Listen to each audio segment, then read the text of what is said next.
왜 제가 이거 말씀을 다 보이게 좀 말씀을 나누냐면은 저희들이 하나님의 말씀에 대해서 너무 무지합니다. 다시 말해서 하나님의 말씀을 너무 모르고 있다는 겁니다. 신앙생활을 열심히 하고 오래 해도 하나님의 말씀을 너무 우리는 자기 아는 대로, 그리고 좀 그 유명한 목사님이 얘기하면 그냥 다 거기 빨려들어요. 그리고 저같이 그 유명하지 않은 목사님이 얘기하면은 막 그냥 뭐 이럭저럭 그 얘기합니다. 자, 어느 정도 무지하냐면은, 자, 하나님께서는 우리가 예수님의 말씀 지금 47번째, 입으로부터 나오는 말씀 47번째를 지금 보고 있습니다. 자, 예수님은 수많은 말씀을 하면서 딱 두 가지로 우리에게 그 사역을 하시는데, 첫째는 뭔가 하면 가르치는 사역이에요. 가르치는. 그 입으로부터 나오는 말씀을 하나하나 천천히 가르쳐서 눈을 열고 귀를 열고 우리의 마음을 열어서, 그래서 하나님의 사람으로 만들어가는 가르치는 사역을 주님께서 철저히 마지막까지 하십니다. 자, 두 번째는 뭔가 하면 치유의 사역이에요. 치유의 사역. 예수님의 치유의 사역은 불치의 병입니다. 불치의 병. 정말 죽은 사람을 살리고 또 한 번만 아니라 38년 된 병자, 정말 어느 사람도 정말 어떻게 할 수 없는 불치의 병, 그리고 정말 33년 동안 이 의사 저 의사 찾아왔지만 고칠 수 없는 그 병을 저 옷자락만 만져도 내가 고침을 받겠다는 그 믿음을 통해서 만지는 즉시 치유받는 놀라운 치유의 역사가 일어납니다. 자, 분명히 주님께서는 치유하시는 사역을 하셨어요. 자, 그런데 문제는 뭔가 하면 요즘 얼마나 무지한가 하면은 예수님이 우리 동양 사람들 낮은 코들 다 가지고 그렇죠. 낮은 코. 다 낮죠, 우리 동양 사람들. 낮은 코를 높게 치유하시는 주님이십니다. 할렐루야! 아멘. 이렇게 따라간다는 거예요. 얼마나 무지해요. 이건 가짜 복음이에요. 가짜 복음. 예수님은 동양 사람은 낮은 코로 창조하셨어요, 여러분. 예수님은 이 땅에 오셔서 성형수술 하시려고 이 땅에 오신 게 아니에요, 여러분요. 그냥 여기에 할렐루야 하고 자기 예수를 많이 믿어도 그 콧대 높이려고 그 주님 앞에 찾아가는 그 어리석은, 참 어떻게 믿었을까? 어떻게 저걸 복음이라고 받아들일까? 할 정도로 우리는 정말 하나님의 그 무지함을 보게 된다는 것입니다. 근데 여러분, 아이고, 여러분, 제가 이렇게 얘기하면, 아유, 그런 복음이 어디 있어? 그런 복음이면 참 이게 말도 안 되지. 근데 큰 교회에서 유명하다는 목사님이 그렇게 얘기하면 다 할렐루야 하고 아멘 하고 따라간다는 거예요. 이게 우리나라의 하나님의 말씀에 대한 무지입니다. 그리고 또 그러한 속에 들어가면요, 자기도 모르게 그러한 영적인 다른 영에 부풀려서 그것을 따라가서 그것을 정말 하나님의 역사, 주님의 하시는 치유의 사역이라고 믿고 그 앞에서 믿음을 달라고, 내 낮은 코 높여달라고 늘 나간다는 겁니다. 자, 그래서 오늘 좀 여러분과 특히 다르게 우리가 하나님의 말씀을 좀 보기 위해서 제가 이렇게 좀 써가면서 좀 한번 하려고 합니다. 자, 왜 그런가 하면은 지금 우리가 그 예수님의 입으로부터 나오는 말씀, 특히 마태복음을 하는데, 이 마태복음은 특히 그 유대인들, 이미 그 구약 성경, 그들이 구약 성경을 아주 잘 아는 사람들은 이 말씀이 무엇인지 말씀 하나만 탁 던져도 알아요. 특히 산상수훈은 우리가 다 잘 안다고 해요, 많은 사람들이. 근데 산상수훈 5장에서 7장은 뭐라고 그랬어요, 여러분? 예수님의 입으로부터 나오는 말씀, 모든 말씀을 다 종합해서 하신 말씀이에요. 참 우리에게 좋은 말씀이고 참 놀라운 하나님의 그 은혜의 말씀이고, 또 한 뿐만 아니라 이 말씀은 여러분과 이 땅을 살리는 하나님의 생명의 말씀입니다. 근데 이 산상수훈 5장에서 7장의 말씀이 바로 구약을 모르면은 이게 무슨 말인지 이해도 안 될 뿐더러 그냥 우리가 좋은 말 이렇게 하고 그냥 그 말씀을 아는 것처럼 우리가 하고 지나가고 만나는 것입니다. 자, 오늘 본문에 있는 말씀 가운데 여러분이 5장 13절 우리 한 말씀을 봤죠? 너희는 세상의 소금이니 소금이 만일 그 맛을 잃으면 무엇으로 짜게 하려? 후에는 아무 쓸데없이 다만 밖에 버리고 사람에게 밝힐 뿐이니라. 우리 예수님이 하신 너희는 세상의 소금이다, 빛이다. 너무나 잘 알고 있어요, 여러분요. 그런데 여기에서 이 소금은 우리가 지금 먹고 있는 이 소금 이게 아닙니다. 자, 여기서 주님이 뭐라고 얘기하냐면 너희는 세상의 소금이 만일 그 맛을 잃으면 무엇으로 짜게 하려? 여기까지는 우리가 알고 있어요. 근데 그 뒤에 뭐라고 해요? 후에 아무 쓸데없이 다만 밖에 버리고 사람에게 밝힐 뿐이니라. 여러분, 소금이 어떻게 사람에게 밝혀요? 근데 유대인들은 지금 이 말씀을 듣는 앞에 무리들, 그들은 이 말이 무슨 말인지 그걸 알아요. 자, 두 번째입니다. 두 번째뿐만 아니라 17절에 보면 이렇게 얘기합니다. 내가 율법이나 선지자나 폐허로운 줄을 생각지 말라. 폐허로운 것이 아니요 완전케 함이라 얘기합니다. 자, 주님이 이 말씀을 하셨을 때 역시 또 이 무리들과 제자들은 이 말씀이 무슨 말씀인가를 이제 알라고 그들이 귀를 내세웁니다. 또한 뿐만 아니라 5장 마지막 절 그러므로 하늘에 계신 너희 아버지의 온전하신 것 같이 너희도 온전하라. 자, 이 말씀을 주님께서 하셨는데 이 말씀은 구약을 보지 않으면 도대체 몰라요. 자, 그래서 특히 구약 가운데 다 볼 수는 없고 이 산상수훈을 보려면 특히 구약 성경에 어디를 봐야 되는가 하면 레위기를 봐야 돼요. 근데 성경 중에 가장 읽기 어렵고 가장 우리가 이해하기 어려운 게 또 레위기예요. 자, 그러나 이 레위기는 어떤 말씀인가 하면은, 자, 산상수훈은 예수님이 신약에서 산에서 산상수훈 5장에서 7장을 말씀하십니다. 어떤 산인지는 몰라요. 그러나 축복의 산이라고 얘기하는 거예요. 축복의 산. 축복의 산. 자, 그러나 구약에서 이스라엘 백성들을 광야 40년과 그리고 적과 꿀이 흐르는 가나안 땅에서 이스라엘 백성들을 살렸던 비결, 그것이 어디에 있는가 하면 바로 시내산이 있는 것입니다. 시내산이라는 건 하나님은 굳이 이들을 그냥 가나안 땅으로 데려가도 되는데 굳이 어디로 제일 먼저 데려가냐면 시내산으로 데려갑니다. 시내산으로 데려가가지고 바로 이 시내산에서 모세를 불러가지고 하나님께서 그 모세에게 말씀합니다. 그 말씀이 뭔가 하면 바로 광야 40년을 살 수 있는 말씀이에요. 자, 광야는 어떠한 땅이에요? 물이 없고 먹을 것이 없고 그리고 아무것도 없는 정말 그런 모래바닥입니다, 여러분. 그 모래바닥 40년을 살 수 있는 그것이 바로 뭔가 하면 이 시내산에서 준 하나님의 말씀이에요. 그래서 그들이 40년 동안 살 수 있었던 것은 시내산에서 모세에게 준 하나님의 말씀을 가졌기 때문에 그들이 40년을 살아갈 수 있었다는 것입니다. 또 한 번만 해 적과 꿀이 흐르는 가나안 땅, 풍부한 땅입니다, 여러분요. 풍부한 땅에서도 그들이 살 수 있었던 것은 바로 먹을 것이 많아서 살 수 있는 것이 아니었어요.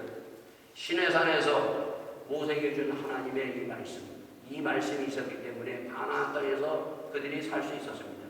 그 가나안 땅에서 그들이 쫓겨나고 이리 치고 저리 치었을 때에는 시내산에서 모세에게 준 말씀을 그들이 버렸을 때 그들은 결국 이리 치고 저리 치고 맙니다. 마찬가지로 이 축복의 산 5장에서 7장의 말씀은 내가 이 땅에서 사는데 나를 살리고 내 가정을 살리고 우리 교회를 살릴 수 있는 하나님의 말씀이에요. 이 말씀을 버리는 순간 우리는 밟힙니다. 그래서 이 말씀, 이 축복의 말씀이라고 이 축복의 산에서 주시는 축복의 말씀입니다. 자, 근데 이 시내산에서 모세에게 준 말씀을 가장 요약해서 준 말씀이 어디에 있는가 하면 레위기예요. 지금 아까 제가 얘기한 레위기. 자, 이 레위기를 아까도 얘기했지만 어렵다고 그랬죠. 자, 1장에서 27장까지 있는데 레위기를 1장에서 7장까지 7장까지가 무슨 내용인가 하면은 여기 보면 다 제사를 드려야 되는 제사에 대해서 얘기합니다. 제사. 그래서 뭐 소제, 번제, 뭐 화목제, 그래서 많은 제사에 대해서 얘기해요. 그러니까 한마디로 여러분이 제사가 살린다는 거예요. 제사가요. 제사가. 즉 다시 말해서 예배가 우리를 살리고 내 가정을 살리고 우리를 살릴 수 있는 능력이 여기에 있는 거예요. 광야 40년 동안 그들은 그 먹을 것이 없고 그래도 예배드리면서 살아갔어요.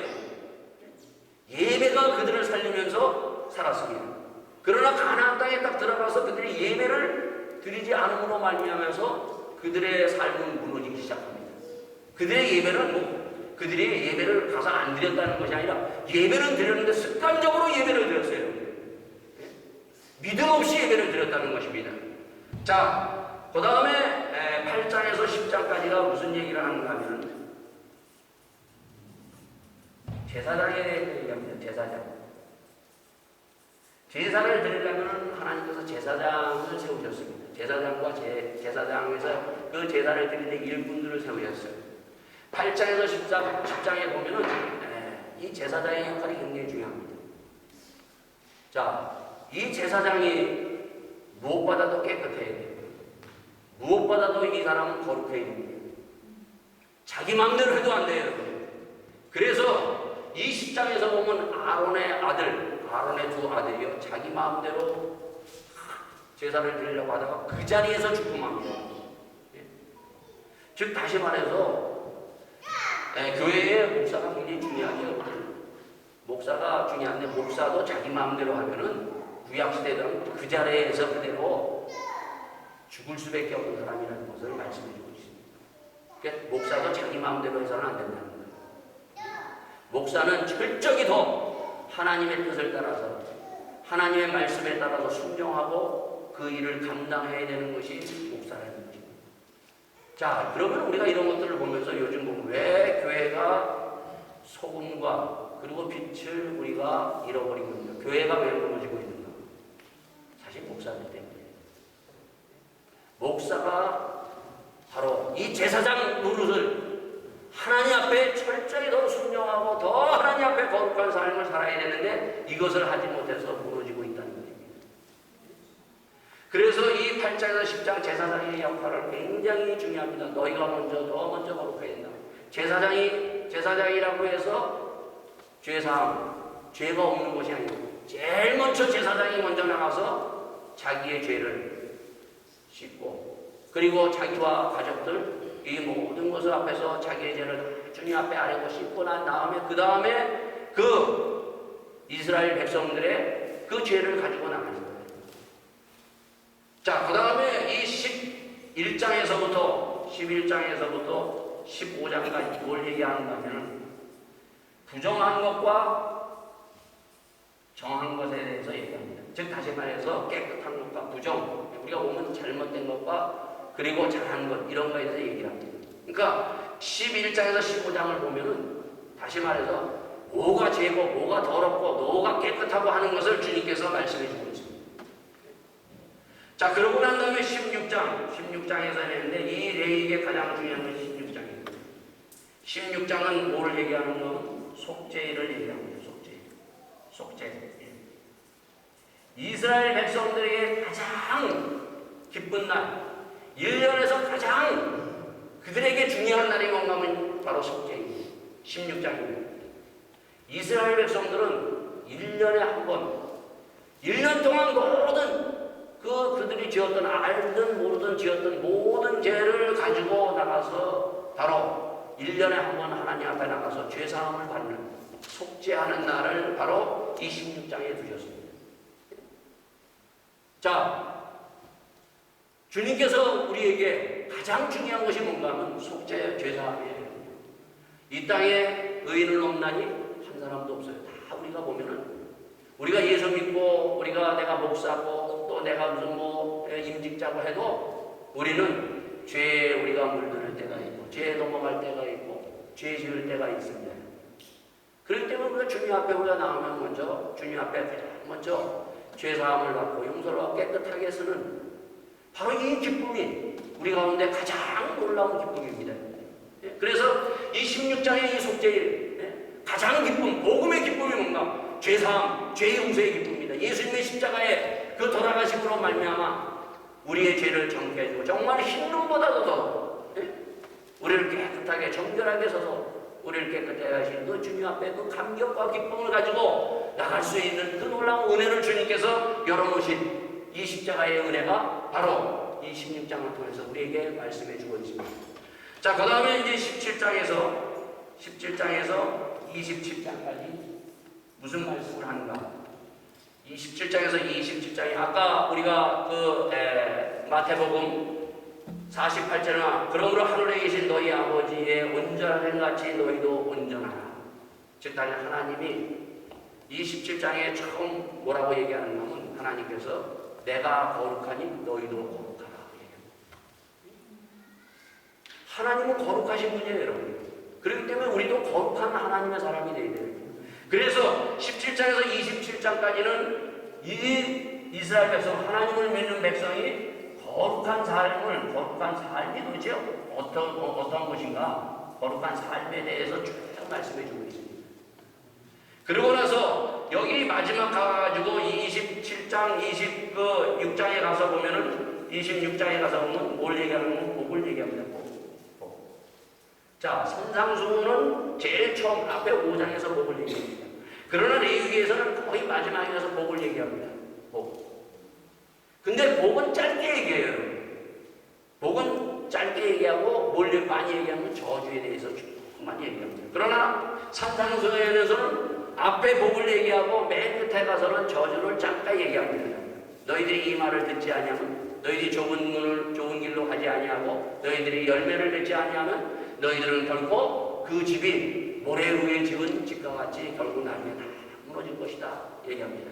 근데 레위기에서는 여기에서 복은 짧게 하고 저주를 크게 얘기하는 게 뭔가 하면 사람들이요 보면은 복에 대해서는 우리가 굉장히 관심이 많은데 저주에 대해서는 상당히 사람이 안 들으려고 그러고 관심이 없기 때문에 하나님께서는 그 저주에 대해서 많이 얘기하십니다.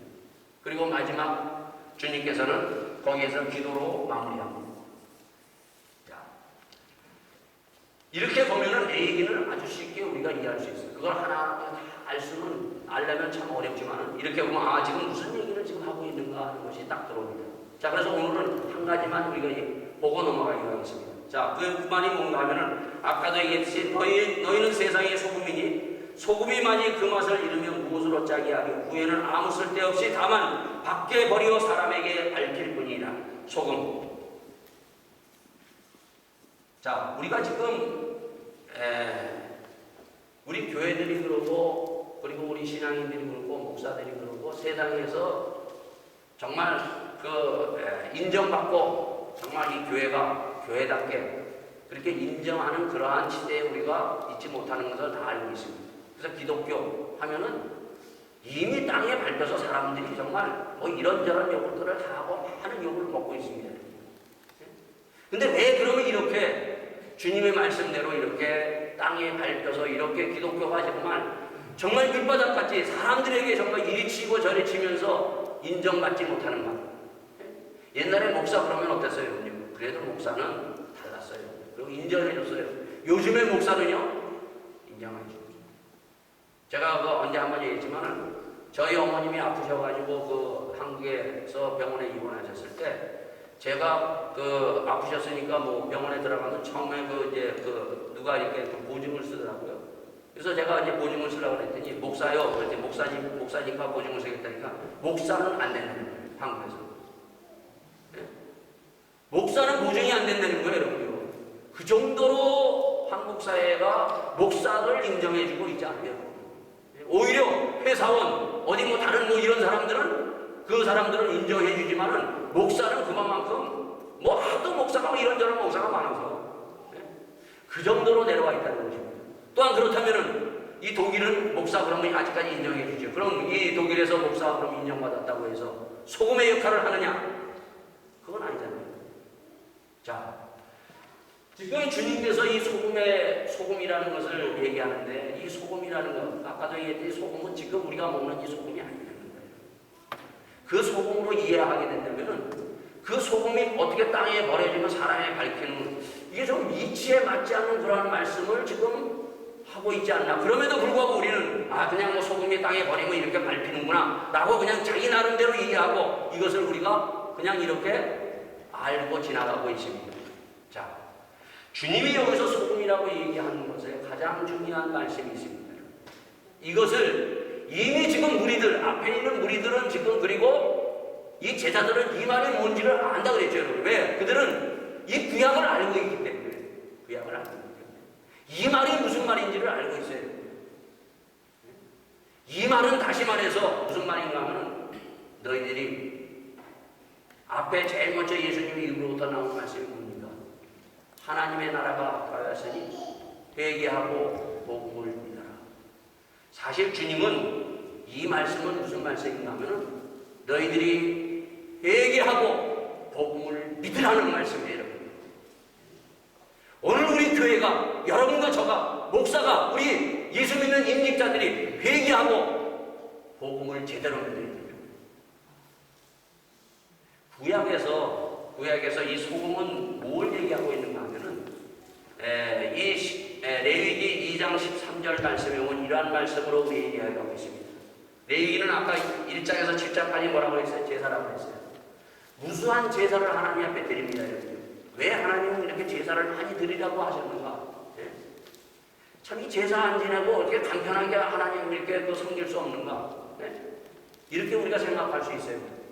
근데 이들은 제사를 드리면서 기쁨으로 하나님 앞에 수많은 제사, 뭐 이런 제사, 저런 제사, 많은 제사들이 있어요. 뭐 번제, 소제, 화목제, 많은 제사를 뭐 있는 데 보면 엄청난 많은 제사를 그들이 한 번 제사를 지려면 우리가 뭐 이렇게 주님 앞에 나와서 간단하게 우리가 뭐 예배 순서에 따라서 이렇게 지는 것은 끝나는 것이 아닙니다, 여러분요.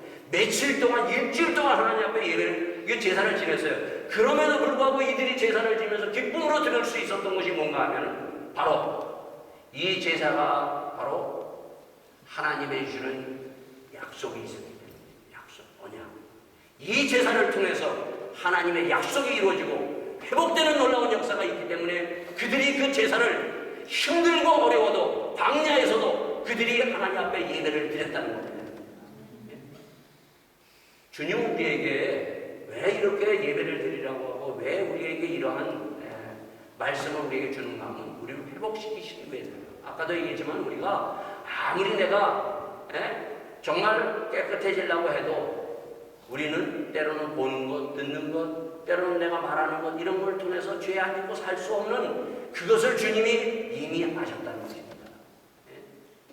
죄 지을 수밖에 없는 인생이라는 것을 알고 주님이 회복시키기 위해서 제사를 하나님께서 마련해서 사실 제사를 통해서 회복시키시는 것입니다. 여러분요. 그래서 오늘 이 2장 13절에 뭐라고 얘기하는가 하면 내 모든 소재물에 뭘 치라고요? 소금을 치라. 내 하나님의 언약의 소금을 내 소재에 빼지 못할지니 내 모든 예물에 소금을 드릴지니라. 제사에는 반드시 여기 뭐가 들어가야 된다고요? 소금이 들어가야죠. 소금. 이 소금이 바로 뭔가 하면은 우리가 말하고 있는 이 소금의 이것이 아니라 언약이에요. 언약. 이 약속이에요. 약속. 제사에는 반드시 이 제사를 드리면 내가 너희들을 회복시키시고 깨끗하게 하고 정결하게 하고 거룩한 사람으로 네가 죄짓고 넘어졌도 다시 일으켜서 너희를 깨끗하게 너희를 다시 회복시키실 것이다. 이 약속하신 것입니다. 이 약속을 구약의 성도들은 믿었어요. 주님은 우리에게 아까도 얘기했듯이 마지막 마태복음 26장 마지막 주님께서 말씀하시면서 뭐라고 얘기합니까? 십자가 지시기 전날 밤 제자들과 함께 식사하시면서 뭐라고 얘기하십니까? 또 잔을 가지사 살해하시고 저희에게 주시며 가라사대 너희가 다 이것을 마시니라. 이것은 죄사함 없게 하려고 많은 사람을 위하여 흘리는 바 나의 피, 언약의 피니라. 언약의 피. 그래서 우리가 예수 그리스도의 보혈의 피를 믿고 의지해서 나가서 주님의 그 보혈의 능력으로 우리가 모든 죄를 우리가 고백하고 우리가 아뢰면은 바로 내가 그 죄가 사해지는 놀라운 기쁨, 놀라운 회복의 역사가 우리에게 있는 것입니다, 여러분요. 그래서 여러분이 어떻게 뭐 그런 일이 있을까? 이것은 하나님의 맹 것인 거예요, 여러분. 물론은 할 수 없어요, 여러분. 내 죄는 어떤 것에도 지울 수 없습니다. 하나님의 방법은 이 방법이에요. 구약의 방법은 짐승의 피를 바로 짐승을 잡아서 이 소금을 쳐서 하나님께서 용서해 주셨어요. 그러나 바로 주님께서 내가 이 땅에 온 것은 율법과 선지자를 폐하라는 것이나 온전케 하려 옵니다. 맨날 제사, 우리는 이러한 제사를 안 짓고 예수님의 그 십자가의 그 믿음을 가지고 주님 앞에 나가서 내 자를 내려놓고 우리가 주님 앞에 이 보혈의 능력을 의지해서 고백하고 그 죄를 내가 내려놓으면 주님이 우리의 죄를 정케하고 깨끗하게 해주는 회복의 은혜를 맛본다는 것입니다. 이것이 주님의 방법이에요. 여러분요. 이 주의 방법을 믿는 사람이 죄사함에 놀라운 은혜를 받을 줄 믿습니다. 어떻게 이런 일이 일어나? 이건 하나님의 방법이기 때문에 하나님의 방법대로 하면 됩니다. 여러분요.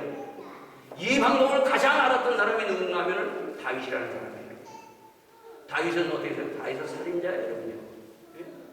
저 아내를, 저 여자를 뺏기 위해서 우리아의 아내를 빼앗은 그러한 사람이고 그 사람을 죽여서 그 우리아의 아내를 자기 아내로 만든 사람이에요. 그런데 바로 그것을 누가 알았어요? 하나님이 아시고 나단 선지자를 보냈어요. 처음에는 아주 부인하죠. 그러다가 나중에 어떻게 합니까? 그가 하나님 앞에 자기의 죄, 살인한 죄, 그리고 남의 아내를 빼어서 간음한 죄 다 하나님 앞에 내려놓습니다. 그 놀라운 은혜를 다시 회복해서 그가 다윗왕으로 회복돼서 그 다윗을 통해서 하나님의 그 놀라운 그 계보 예수 그리스도가 그 다윗을 통해서 다시 탄생하게 됩니다. 끊어질 수밖에 없는, 죽을 수밖에 없는 살인죄 그리고 간음죄는 돌로 쳐 죽이라고 했는데 그 놀라운 그 하나님의 그 저주를 회복시키는 그 놀라운 것은 고백이에요. 자기의 죄를 그대로 고백하면 돼요. 그 다윗이 그것을 믿고 의지해서 주님 앞에 고백함으로 말미암아 다시 회복되는 역사로 그가 하나님의 은혜를 받았다는 것입니다. 그래서 우리가 주님 앞에 나가서 우리가 고백하는 것은 은혜입니다. 이 은혜를 여러분들이 많이 받아 우리가 받고 주님 앞에 나가서 우리 입술이 얼마나 부정합니까? 여러분 할 말 못할 말 많이 했죠. 일주일 동안 살아가면서 그런 건 보면서도 우리가 이런저런 거 우리가 많이 보면서 죄 지을 때가 많아요. 마음에서 우리가 언제요? 예? 여기 뒤에 가다 보면 마음에 원망과 불평과 뭐 비판과 이런 걸 많이 합니다. 여러분요. 예? 그 마음이 병들면은요 원망이 나옵니다. 그러나 마음이 깨끗하면은 원망과 비판이 안 나와요. 그래서 우리가 날마다 예수님의 보혈을 하면 원망이 사라지고 비판이 사라지고 불평이 사라지고 정말 마음이 깨끗한 사람으로 회복돼서 하나님의 아들이라는 그 놀라운 은혜를 갖고 마음이 깨끗한 사람으로 살아갈 수가 있는 것입니다. 오늘 주님이 주시는 이 소금의 언약, 이 예수의 피의 언약을 다시 한번 붙들고 주님 앞에 다시 한번 고백하며 주의 이 놀라운 은혜를 함께 덧입는 여러분과 가질 수 있기를 바라겠습니다. 다시 함께 기도하시겠습니다. 주님, 저희들을 아버지 하나님 사랑하여 주셔서 오늘 아버지 하나님 저희들